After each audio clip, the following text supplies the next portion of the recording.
Hello student, সকলে কেমন আছো? আশা করছি সকলেই ভালো আছো। খুব শীত পড়েছে, সকলকে ঠান্ডা লাগছে। সুস্থ থাকো এই শীতে, আর পড়াশোনা করে যাও, পড়াশোনাটা চালিয়ে যাও জমিয়ে। তো তোমরা থাম্বনেলের মধ্যে দেখতে পাচ্ছ আজকে জেনারেল অ্যাওয়ারনেস ক্লাস নিয়ে চলে এসেছি। আজকে ক্লাস 3, আমাদের প্রাচীন ভারতীয় ইতিহাসের 3 নম্বর ক্লাস এটা। যারা প্রথম এসছো তারা আমাদের এই চ্যানেলটাকে সাবস্ক্রাইব করো এবং আমাদের সাথে জুড়ে থাকো বিভিন্ন টপিক ভিত্তিক ক্লাস পাওয়ার জন্য, এবং পয়েন্ট টু পয়েন্ট মনে রাখবে, এবং পয়েন্ট টু পয়েন্ট তোমরা এগুলোর মধ্যে পেয়ে যাবে, এবং বিভিন্ন ক্লাসের মাধ্যমে তোমরা বুঝতে পারবে যে এই ক্লাসগুলো কতটা গুরুত্বপূর্ণ। তো যাই হোক, কথা না বাড়িয়ে আমরা আমাদের ক্লাস শুরু করছি। আর একটা কথা বলে নিই যে আমাদের লাইভ ক্লাস চলছিল, আমরা কিছু টেকনিক্যাল ইস্যুর জন্য সেটাকে বন্ধ করতে বাধ্য হয়েছি। কারণ কি, আমরা যে নেটওয়ার্ক ইস্যু, সেই নেটওয়ার্কের জন্য আমরা এই ক্লাসটিকে এখন কন্টিনিউ করতে পারছি না। তো যত তাড়াতাড়ি সম্ভব আমরা আবার লাইভ ক্লাস নিয়ে চলে আসবো তোমাদের সামনে। তো কিছুদিন ওয়েট করো, আমরা আবার চলে আসবো। তো এখানে থাম্বনেলের মধ্যে দেখতে পেয়ে গেছো আজকের ক্লাস প্রাচীন ভারতীয় ইতিহাস, সেটারই চলছে। 2 নম্বর ক্লাস হয়েছে, আজকে 3 নম্বর ক্লাস। তো চলো কথা না বাড়িয়ে আজকে ক্লাস শুরু করা যাক। দেখো, আমাদের চ্যানেলের নাম সকলেই জানো, টিএনজি এডুকেশন। আমাদের দেখো, আমরা 191 জন সদস্য আছি। আমাদের এই চ্যানেলের সদস্য 191 জন। তো এই 191 জন আমরা নিয়েই আমাদের ক্লাস শুরু করেছি। আমরা ক্লাস চলছে, আমরা তাদেরকে সাহায্য করতে পেরেছি। আশা করছি তারা বিভিন্ন কমেন্টের মাধ্যমে তারা জানাচ্ছে যে স্যার আমরা সত্যিই উপকৃত হচ্ছি। তো যাই হোক, বিভিন্ন কম্পিটিটিভ এক্সামের জন্য পয়েন্ট টু পয়েন্ট নোট পাওয়ার জন্য এবং পয়েন্ট টু পয়েন্ট তোমরা মনে রাখার জন্য আমাদের এই চ্যানেলটি সাবস্ক্রাইব করো এবং আমাদের সঙ্গে জুড়ে থাকো। দেখতে পাচ্ছ আমরা 20টা ক্লাস অলরেডি করে ফেলেছি। তো আমরা টিএনজি এডুকেশন, তো টি ফর হচ্ছে টেকনিক্যাল, জি ফর হচ্ছে জেনারেল এডুকেশন। তো বিভিন্ন টেকনিক্যাল এবং জেনারেলের যে চাকরির নোটিফিকেশান বের হয়, তো সেগুলো আমরা আমাদের এই বিভিন্ন সোশ্যাল মিডিয়া আছে, আমাদের Telegram channel, WhatsApp channel, Facebook বলো, ইনস্টাগ্রাম বলো, বিভিন্ন আমরা আপডেট করে দিই, সেখানে তোমরা সেখানেও পেয়ে যাবে। তো আমাদের টিএনজি এডুকেশন নামেই সব জায়গাতে আছে, ফেসবুক পেজেও আছে, ইনস্টাগ্রাম আছে, সেখানে তোমরা জয়েন করে যেতে পারো এবং আমাদেরকে ফলো করতে পারো, ফলো করে রাখো বিভিন্ন নোটিফিকেশান পাওয়ার জন্য। তো যাই হোক, চলো নেক্সট চলে যাই আমরা।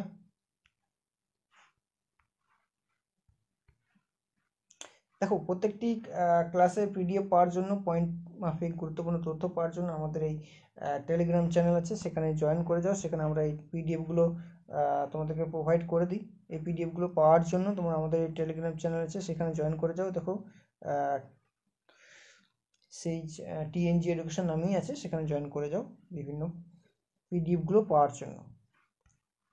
দেখো, আমাদের এটা হোয়াটসঅ্যাপ চ্যানেলের লিঙ্ক আছে বা স্ক্যানার আছে, স্ক্রিনশট করে নাও। স্ক্রিনশট করে আমাদের এটার সঙ্গে জয়েন হয়ে যেতে পারো, হতে পারো আমাদের হোয়াটসঅ্যাপ চ্যানেলে জয়েন, হতে পারো আমাদের টেলিগ্রাম চ্যানেলে জয়েন। বিভিন্ন সামগ্রিক শিক্ষা সামগ্রিক পাওয়ার জন্য, মানে স্টাডি ম্যাটেরিয়াল পাওয়ার জন্য, বা বিভিন্ন চাকরির নোটিফিকেশান আপডেট পাওয়ার জন্য, ঠিক আছে, সেগুলো আমাদের টেলিগ্রাম চ্যানেলেও দেওয়া হয়, হোয়াটসঅ্যাপ চ্যানেলেও দেওয়া হয়। তো সেখানে জয়েন হয়ে যাও বিভিন্ন পিডিএফগুলো পাওয়ার জন্য বা বিভিন্ন নোটিফিকেশান পাওয়ার জন্য। তো দেখো, আজকে যে ক্লাসটা রেখেছিলাম প্রাচীন ভারতের ইতিহাস, সেখানে সিন্ধু সভ্যতা সম্বন্ধে আলোচনা করব। সিন্ধু সভ্যতা থেকে কি কি পয়েন্ট উঠে আসবে বা কি কি তথ্য আমাদেরকে মনে রাখতে হবে, সেগুলো নিয়ে আলোচনা করব। এখানে ছবিতে দেখতে পাচ্ছ, ম্যাপে দেখতে পাচ্ছ যে একটা ব্রাউন এরিয়া, সেই ব্রাউন এরিয়াটাকে আমি একটু পয়েন্ট করে দিই তোমাদের, তাহলে বুঝতে সুবিধা হবে। যে দেখো, এখান থেকে শুরু করে, ঠিক আছে, এই যে এরিয়াটা, এই এরিয়া জুড়ে আমাদের সিন্ধু সভ্যতা গড়ে উঠেছিল। ঠিক আছে, সময়কালটা দেখে নাও। সময়কালটা আনুমানিক খ্রিস্টপূর্ব 3300 থেকে 2750, মানে 2750 অব্দ পর্যন্ত আমাদের এই সিন্ধু সভ্যতা সময়কাল এত পর্যন্ত চলেছিল। তো এই যে এরিয়াটা দেখতে পাচ্ছ, এই এরিয়ার মধ্যে বিভিন্ন প্রধান প্রধান কেন্দ্র গড়ে উঠেছিল, ঠিক আছে, নগর গড়ে উঠেছিল, গ্রাম গড়ে উঠেছিল। তো এই যে বিভিন্ন রকম নগরকেন্দ্রিক সভ্যতা, গ্রাম কেন্দ্রিক সভ্যতা এই এরিয়াটার মধ্যেই গড়ে উঠেছিল। ঠিক আছে, তো যাই হোক, চলো আরও এগিয়ে যাই। এখানে দেখো, যদি ভালো করে খেয়াল করে দেখো, হরপ্পা, মহেঞ্জোদারো, ঠিক আছে, লোথাল, ঠিক আছে, ডোলাভিরা, ঠিক আছে, রাখিগড়, এই যে এই জায়গাগুলো, এই এরিয়াগুলো এইখানেই গড়ে উঠেছিল। ঠিক আছে, বিভিন্ন এখানে নদী ছিল, সেই নদী কেন্দ্রিক বা নদীর কি বলবো তীরে অবস্থিত দক্ষিণ পাড় মানে কি বলবো বাম মানে তীরে তীরে অবস্থান করেছিল এই সকল সভ্যতাগুলো বা এই সকল কেন্দ্রগুলো। তো সেখানেই গড়ে উঠেছিল আমাদের সিন্ধু সভ্যতা। চলো আরও এগিয়ে যাই। দেখো চলে এসেছি এবার। দেখো আমাদের যে পয়েন্টগুলো আছে সেই টপিক ভিত্তিক আমাদের যে সিন্ধু সভ্যতা, সেই সিন্ধু সভ্যতার যে কী কী পয়েন্টগুলো আমাদেরকে মনে রাখতে হবে, বিভিন্ন কম্পিটিটিভ এক্সামে কী কী আসে কোশ্চেন, সেগুলো কিছুটা তোমাদের সামনে তুলে ধরেছি। গুরুত্বপূর্ণ তথ্য আমরা 20টা পয়েন্ট তোমাদের সামনে তুলে ধরেছি। সেই 20টা পয়েন্ট থেকে বিভিন্ন রকম কোশ্চেন থাকে। আরও ডিটেলসে পড়তে হবে তোমাদেরকে, এগুলোই পড়লে যে হয়ে যাবে তার কোনো মানে নেই। তাও আমাদের অভিজ্ঞতা অনুযায়ী আমরা তোমাদেরকে এই 20টা পয়েন্ট এনে দিয়েছি। ঠিক আছে, দেখো ফার্স্ট যেটা হচ্ছে 1 নম্বর পয়েন্ট আছে, 1 নম্বর পয়েন্টে চলে যাব। 1 নম্বর পয়েন্ট দেখো, টেরাকোটা বা পোড়ামাটির বহু মূর্তি পাওয়া গেছে। ঠিক আছে, টেরাকোটা মূর্তি। আচ্ছা, টেরাকোটা সম্বন্ধে জানো আশা করছি সকলে, যদি না জানা থাকে বলে দিই একবার। এটা হচ্ছে একটা শিল্প, ঠিক আছে, একটা কারুকার্য, বিভিন্ন মূর্তি, বিভিন্ন নকশা, ঠিক আছে, সেগুলো মাটির তৈরি, সেগুলো মাটিটাকে পুড়িয়ে এই টেরাকোটা শিল্প তৈরি করা হয়। ঠিক আছে, এগুলো বর্তমানে তোমরা দেখতে পাবে আমাদের পশ্চিমবঙ্গের বাঁকুড়া জেলায় বিষ্ণুপুর এরিয়াতে। বিষ্ণুপুরের বিভিন্ন যে আগে যে রাজারা ছিল, মল্ল রাজারা ছিল, সেই মল্ল রাজারা তাদের নিদর্শন ছেড়ে গেছেন, বিভিন্ন মন্দির তৈরি করে রেখে গেছেন। তো সেই মন্দিরের গায়ে তোমরা এই টেরাকোটা সভ্যতা বা টেরাকোটার শিল্প বা কারুকার্য তোমরা অলরেডি দেখতে পাবে, বা যারা গেছো তারা বুঝতে পারছো, দেখেছো তারা। তো যাই হোক, আমি টেলিগ্রাম চ্যানেল যেটা আছে বা হোয়াটসঅ্যাপ আছে সেখানে আমি ছবি প্রোভাইড করে দেবো, তোমরা দেখে নিও। তো দেখো এখানে 1 নম্বর পয়েন্ট আমরা দেখে নিয়েছি। 2 নম্বর পয়েন্ট দেখো এখানে কি বলছে, এখানে একসঙ্গে পুরুষ ও স্ত্রী যুগল সমাধি পাওয়া গেছে। দেখো, স্ত্রী ও পুরুষের যুগল সমাধি পাওয়া গেছে, তার মানে কি অতীতে নিশ্চয়ই তারা অতি পরিচিত ছিল। ঠিক আছে, তারা নিশ্চয়ই সমাজের উচ্চ শ্রেণীর মানুষ ছিলেন। তো তাদেরই সমাধি, যুগল সমাধি পাওয়া গেছে এই সভ্যতায়। তাহলে একটা নিদর্শন আমরা এখানে পেয়ে গেছি যে একসঙ্গে পুরুষ স্ত্রী যুগল সমাধি আমরা এখানে পেয়ে গেছি বা পেয়েছি নিদর্শন। 3 নম্বর পয়েন্ট দেখো, 3 নম্বর পয়েন্ট হচ্ছে রাখি ঘর হলো সিন্ধু সভ্যতার সবচেয়ে বড় স্থান। আমি একটু আগে দেখালাম তোমাদের ছবিতে, সেই ছবি যদি চলে যায় ভালো করে খেয়াল করে থাকো, এই যে রাখিগড়, ঠিক আছে, এই রাখিগড়ে দেখো, এই যে এই রাখিগড়, এই রাখিগড় এটা হচ্ছে সব থেকে বড় জায়গা সিন্ধু সভ্যতার। ঠিক আছে, তো যাই হোক, রাখিগড় হলো সিন্ধু সভ্যতার সব থেকে বড় জায়গা, মনে রাখবে। নেক্সট দেখো 4 নম্বর পয়েন্টে চলে যায়। 4 নম্বর হচ্ছে কালীবঙ্গান ও লোথাল ইটের ভাটার নিদর্শন পাওয়া গেছে। দেখো ইট, ইট কীভাবে তৈরি হয় তোমাকে জানতে হবে। ইট হচ্ছে আমাদের কাঁচা মাটির তৈরি, সেটাকে পুড়িয়ে আমরা পোড়া ইট তৈরি করি, সেগুলো দিয়ে বিভিন্ন ঘর বাড়ি আমরা তৈরি করছি। ঠিক আছে, তো সেটা অতীতে তৈরি করেছিল কারা, আমাদের এই সিন্ধু সভ্যতার মানুষরা। ঠিক আছে, তো তারা এটা তৈরি করেছিল, সেখানে আমাদের ইটভাটার নিদর্শন পাওয়া গেছে। কালীবঙ্গান ও লোথাল এগুলো কিন্তু বড় বড় একটা কেন্দ্র। ঠিক আছে, এগুলো বড় বড় কেন্দ্র, কি এটা হচ্ছে বাণিজ্যিক কেন্দ্র বলতে পারো বা নগর কেন্দ্র বলতে পারো। ঠিক আছে, তো নেক্সট দেখো 5 নম্বর পয়েন্টে চলে যাই। 5 নম্বর পয়েন্টে কি বলছে, 5টি পশু বেষ্টিত ত্রিমুখ বিশিষ্ট যোগ মূর্তি পাওয়া গেছে। ঠিক আছে, তো এইখানে আমাদের নিশ্চয়ই কোনো যোগ মূর্তি বলতে আমাদের এই যে ধর্ম অনুযায়ী যদি বলতে যাই, তাহলে আমাদের হিন্দু ধর্মের আমাদের যোগ মূর্তি কাকে, মানে যোগ মূর্তি বিশেষ করে কার পাওয়া যায়, দেবাদিদেব মহাদেব। তো সেই মহাদেবের যোগ মূর্তি পাওয়া গেছে। এটাকে জন মার্শাল কি বলেছে, আদিশিব বলেছেন এই মূর্তিটাকে। তো যাই হোক, সেগুলো মনে রাখতে হবে, বিভিন্ন বিজ্ঞানীর বিভিন্ন মত বা মতাদর্শ আছে, তো সেটার পিছনে না গিয়ে আমাদেরকে মনে রাখা দরকার, সেটা জানতে হবে আমাদেরকে। ঠিক আছে, 6 নম্বর পয়েন্টে চলে যায়। 6 নম্বর পয়েন্টে দেখো কি আছে, হরপ্পা সভ্যতার বণিকদের পণি নামে অভিহিত করা হতো। ঠিক আছে, বণিক কাদের বলা হয়, বণিক হচ্ছে যারা ব্যবসা বাণিজ্য করে, যারা আদান প্রদান বা লেনদেন বা আমদানি রপ্তানি করে, তাদেরকে আমরা কি বলছি, বণিক। তো সেই বণিকদের কি নামে অভিহিত করা হতো, পণি নামে অভিহিত করা হতো। এগুলো আমাকে মনে রাখতে হবে। ঠিক আছে, তো চলো 7 নম্বর পয়েন্টে চলে যাই। 7 নম্বর পয়েন্টে কি আছে, হরপ্পার অধিবাসীরা মেলুহা নামে পরিচিত ছিল। বিভিন্ন এক্সামে পেয়েছি বা তোমরাও পাবে যে মেলুহা কি, মেলুহা হচ্ছে একটা অধিবাসী। কোথাকার অধিবাসী, হরপ্পা সভ্যতার অধিবাসী। ঠিক আছে, তো এই জিনিসগুলো তোমাকে মনে রাখতে হবে। 8 নম্বর পয়েন্ট দেখো, তোমরা 8 নম্বর পয়েন্ট আশা করছি বুঝতে পারছো বা পড়ে নিয়েছো অলরেডি, যে হরপ্পা সভ্যতার পতনের অন্যতম কারণ হলো আর্য আক্রমণ। ঠিক আছে, আর্য আক্রমণ। তাহলে দেখো, একটা সভ্যতা যেমন উত্থান হয় সেরকম পতনও হয়, একটা বংশের যেমন উত্থান হয় বা পতনও হয়। তো সেগুলো নিশ্চয়ই কোনো না কোনো কারণ আছে, হয় সেটা প্রাকৃতিক দুর্যোগ বা কোনো একটা জাতির আক্রমণে বা কোনো একটা যুদ্ধের কারণে সেগুলো ধ্বংস হয়ে গেছে। তো সেগুলোই আমাদেরকে মনে রাখতে হবে। তাহলে নেক্সট দেখো, এখানে 8 নম্বর পয়েন্টে আমরা বলে দিয়েছি বা বলেছে এখানে যে হরপ্পা সভ্যতার পতনের অন্যতম কারণ হলো আর্য আক্রমণ। আর্য বিদেশ থেকে এসেছিল, অন্য দেশ থেকে এসেছিল, সেই অন্য দেশ থেকে এসে এই সভ্যতাকে ধ্বংস করেছিল বা পতন করেছিল। ঠিক আছে, তো যাই হোক এটাকেও মনে রাখতে হবে আমাদের। নেক্সট দেখো, চলে যাই 10 নম্বর পয়েন্টে, কারণ কি 9 নম্বরটা হচ্ছে আমাদের রিপিট হয়ে গেছে। তো 10 নম্বর পয়েন্ট দেখো, হরপ্পা অধিবাসীরা মূলত মাতৃশক্তির পুজো করতো। তাহলে এখানে নিশ্চয়ই ধর্মের কোনো উল্লেখ পেয়েছি আমরা, বা ধর্ম তারা মানতো, তারা পুজো করতো। ঠিক আছে, তো যাই হোক, হরপ্পা সভ্যতার অধিবাসীরা মাতৃশক্তিকে পুজো করতো। তাহলে আমাদের এখানে যদি কোশ্চেনের মধ্যে আসে যে হরপ্পা অধিবাসীরা কার পুজো করতো, তাহলে মাতৃশক্তির পুজো করতো। এগুলো মনে রাখতে হবে। ঠিক আছে, 10 নম্বর পয়েন্ট হয়ে গেল। 11 নম্বর পয়েন্ট দেখো, দক্ষিণ এশিয়ার প্রথম নগর সভ্যতা ছিল হরপ্পা। ঠিক আছে, এশিয়া যেটা আছে, এশিয়া আমাদের মহাদেশ, 1 নম্বর বড়, সব থেকে বড় মহাদেশ এশিয়া। সেই দক্ষিণ এশিয়া বলতে আমরা ভারত, পাকিস্তান, আফগানিস্তান এই জায়গাগুলো আছে। তো সেখানে দেখো, আমাদের দক্ষিণ এশিয়ার প্রথম নগর সভ্যতা ছিল হরপ্পা সভ্যতা। মনে রাখতে হবে তোমাকে। ঠিক আছে, নেক্সট 12 নম্বর পয়েন্টে চলে যাবো। হরপ্পার বাসিন্দারা তামা, ব্রোঞ্জ, রূপো, সোনার ব্যবহার জানতো, কিন্তু লোহার ব্যবহার জানতো না। তাহলে এখানে দেখো কোশ্চেন আসতেই পারে যে হরপ্পা সভ্যতার মানুষেরা বা অধিবাসীরা কোন কোন বা কার ব্যবহার জানতো বা কার ব্যবহার জানতো না। ঠিক আছে, বা কোন ধাতুর ব্যবহার জানতো না, এই জিনিসগুলো মনে রাখতে হবে। লোহার জানতো না, বাকি তামা, ব্রোঞ্জ, রূপো, সোনা এগুলো ব্যবহার জানতো। ঠিক আছে, নেক্সট দেখো 13 নম্বর পয়েন্টে চলে যাই। সিন্ধু সভ্যতা যে শিলালিপি নয়, এটা লিপি হবে। ঠিক আছে, শিলালিপিগুলি পাওয়া গিয়েছিল, সেই লিপিগুলি ব্রোস্টোফেড নামে পরিচিত ছিল। কোশ্চেন আসতেই পারে, বিভিন্ন কম্পিটিটিভ এক্সামে এগুলো আসে, তো আসতেই পারে যে সিন্ধু সভ্যতার শিলালিপিগুলি কী নামে পরিচিত। তাহলে তোমাকে তখন বলতে হবে ব্রোস্টোফেড। ঠিক আছে, মনে রাখতে হবে। চলো 14 নম্বর পয়েন্টে চলে যাই। 14 নম্বর পয়েন্টে দেখতে পাচ্ছ, হরপ্পা সভ্যতার সময়কাল ছিল 3200 খ্রিস্টপূর্বাব্দ থেকে 1300 খ্রিস্টপূর্বাব্দ। ঠিক আছে, তো এই হরপ্পা সভ্যতা কোন সময়কালটাতে চলেছিল বা কোন সময়কালটাতে গড়ে উঠেছিল সেগুলোকেও মনে রাখতে হবে আমাকে, যে 3200 খ্রিস্টপূর্বাব্দ থেকে 1300 খ্রিস্টপূর্বাব্দের মধ্যে এগুলো বা এই সভ্যতাটা চলেছিল। ঠিক আছে, দেখো 15 নম্বর পয়েন্টে চলে যাই। 15 নম্বর পয়েন্টে কি বলছে, সিন্ধু সভ্যতার সঙ্গে মেসোপটেমিয়া, সুমেরীয় ইত্যাদি সভ্যতার বাণিজ্যিক লেনদেন এর নিদর্শন পাওয়া গেছে। তার মানে কি, এই যে মেসোপটেমিয়া কোথাকার সভ্যতা? মিশরীয় সভ্যতা, ব্যাবিলন সভ্যতা আমরা পড়েছি অলরেডি। ঠিক আছে, তো সেই সভ্যতা থেকে মানুষরা কি আমদানি রপ্তানি বা বাণিজ্যিক একটা লেনদেন তারা করত।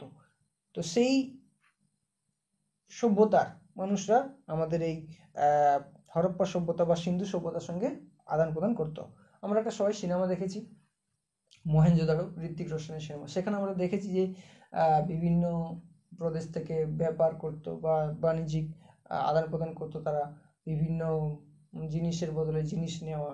ঠিক আছে, তো সেগুলো আমরা অলরেডি দেখে নিয়েছি, বা যারা দেখোনি তারা গিয়ে দেখো, খুব সুন্দরভাবে সিনেমাটাকে তারা প্রডিউস করেছে, খুব শেখার জিনিস আছে সেখানে।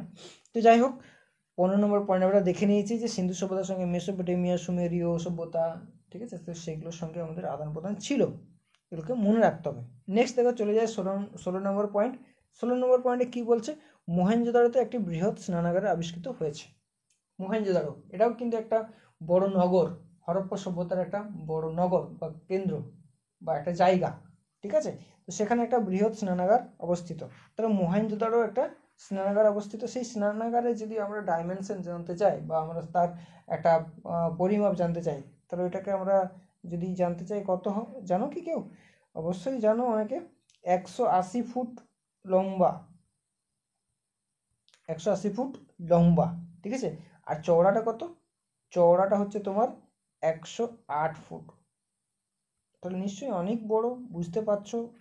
ঠিক আছে, 180 ফুট লম্বা, লং, আর 108 ফুট হচ্ছে চওড়া।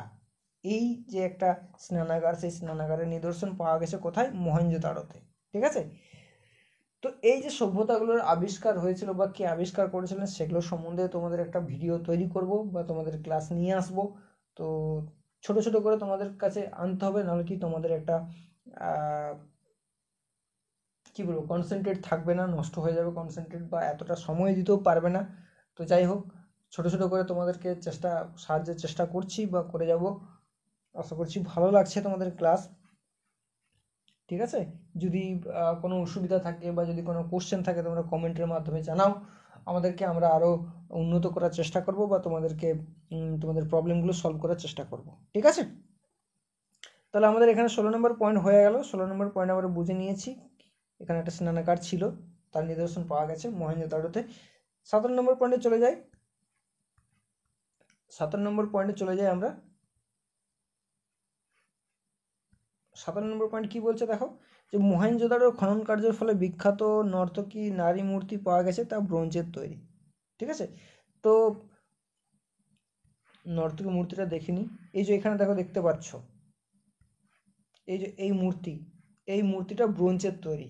ঠিক আছে, তো বিভিন্ন বিজ্ঞানীদের বা বিভিন্ন প্রত্নতাত্ত্বিকদের মতদর্শ আছে বা তাদের মত বিভিন্ন বিভিন্ন আছে, যে এই যে মূর্তিটা দেখছো, এটা কেউ বলেছে অল্প বয়স, এই যে মূর্তিটা, এটা একটা নারীর মূর্তি, সেই নারীর বয়স হয়তো অল্প ছিল কেউ বলেছেন, আবার কেউ বলেছেন প্রাপ্তবয়স্ক, আবার কেউ বলেছেন মধ্যবয়স্ক। তো বিভিন্ন বিজ্ঞানের বিভিন্ন মতদর্শ আছে, সেগুলোর দিকে আমরা যাব না।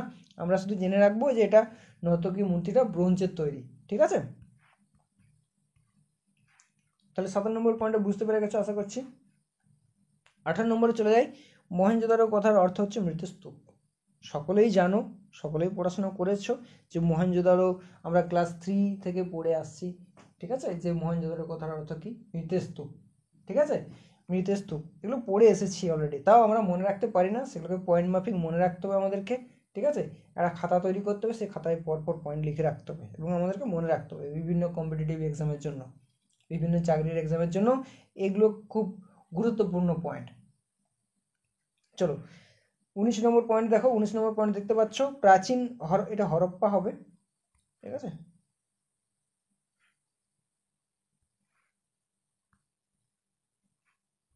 এটা হরপ্পা হবে, হরপ্পা হয়ে গেছে, পেন্টিং মিস্টেক।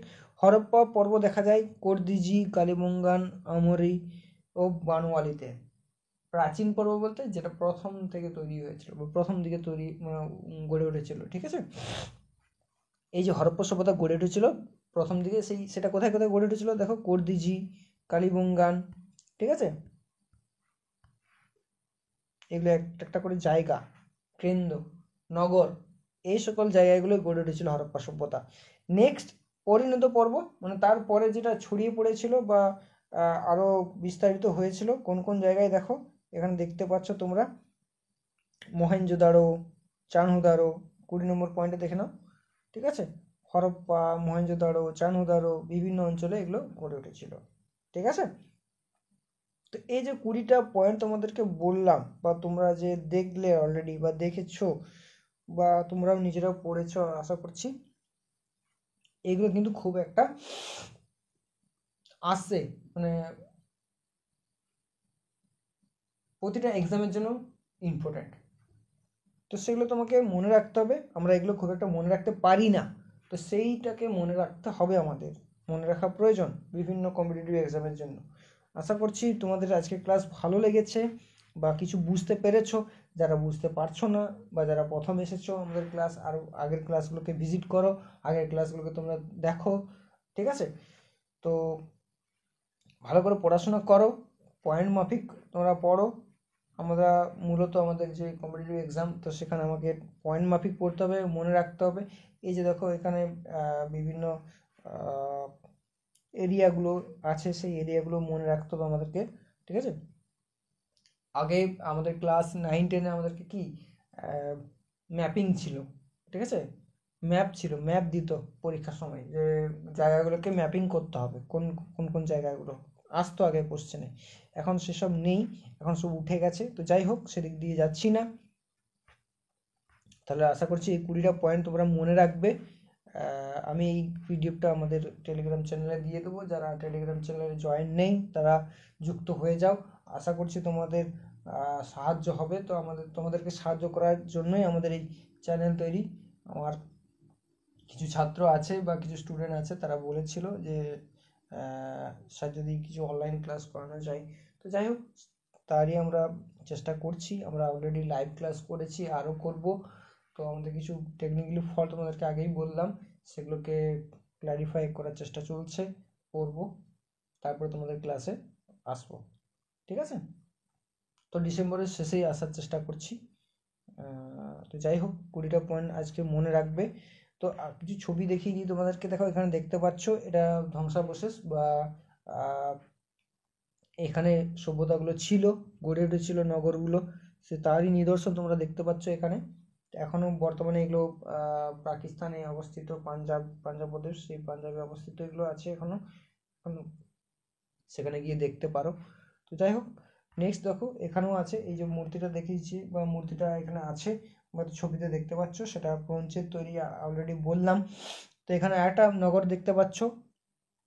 ঠিক আছে? এখানে দেখো, এখানে মহেঞ্জোদারো যে সভ্যতা বা মহেঞ্জোদারো যে জায়গা বা যে কেন্দ্র, সেখানে কি একটা সুস্থ স্বাভাবিক জীবনযাপন তারা করতো। সেখানে পয় প্রণালীর ব্যবস্থা ছিল, সেখানে শৌচাগারের ব্যবস্থা ছিল, সেখানে সেচ ব্যবস্থা ছিল, এই সকল ব্যবস্থাগুলো ছিল। তো নিশ্চয়ই বুঝতে পারছো সেটা কত উন্নত ছিল অতীতে। তো যাই হোক, সেই পয়েন্টগুলো তোমাকে মনে রাখতে হবে। অসংখ্য ধন্যবাদ যারা এই ক্লাস করেছো বা করছো বা আমাদের সঙ্গে যুক্ত আছো। তো যাই হোক, আমাদের চ্যানেলে যারা নতুন, তারা এই চ্যানেলটাকে সাবস্ক্রাইব করো, এবং আমাদের বিভিন্ন যে চ্যানেলগুলো আছে, টেলিগ্রাম চ্যানেল, হোয়াটসঅ্যাপ চ্যানেল, সেখানে জয়েন হয়ে যাও বিভিন্ন পিডিএফ পাওয়ার জন্য এবং বিভিন্ন চাকরির নোটিফিকেশান পাওয়ার জন্য। টেকনিক্যালি, নন টেকনিক্যাল, জেনারেল এবং সরকারি বেসরকারি যে কোনো নোটিফিকেশান পাওয়ার জন্য, অ্যাপ্রেন্টিসশিপের জন্য, ঠিক আছে, সব কিছুরই নোটিফিকেশান সেখানে দেওয়া হয়, আলোচনা করা হয়।